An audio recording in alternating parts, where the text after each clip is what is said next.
જય માતાજી મિત્રો, દાદા કાકા દાદાની વાર્તા કરવાની છે. વીર પુરુષ થઈ ગયા, આજે વર્ષો વયા ગયા. એના ગામ પીપળિયા, દાદા કાકા દાદા બાબરિયા. તો એ માતાજીના ભુવા હતા, દેવ થઈ ગયા. આજે એને વર્ષો વયા ગયા. તો શિહોરની રાજધાનીમાં દાદાની સીટ પડતી. સીટ પડે એટલે રાજાને ખબર હોય કે અમારો ગાંગો આવ્યો એમ. એટલે રાજા ઉભા થઈ જાય.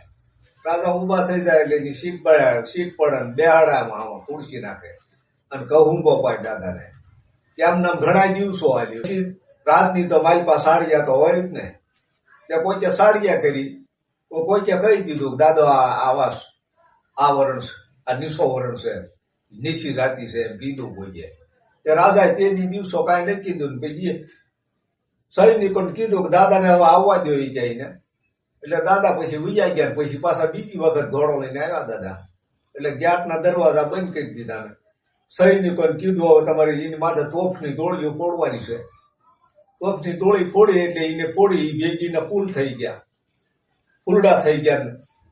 એટલે રાજાને ખ્યાલ આવી ગયો કે આ તો કોઈ દેવ પુરુષ છે એમ, દેવ પુરુષ છે એમ. એટલે ફૂલની ગોળીઓ ફોડી અને ફૂલડા થઈ ગયા.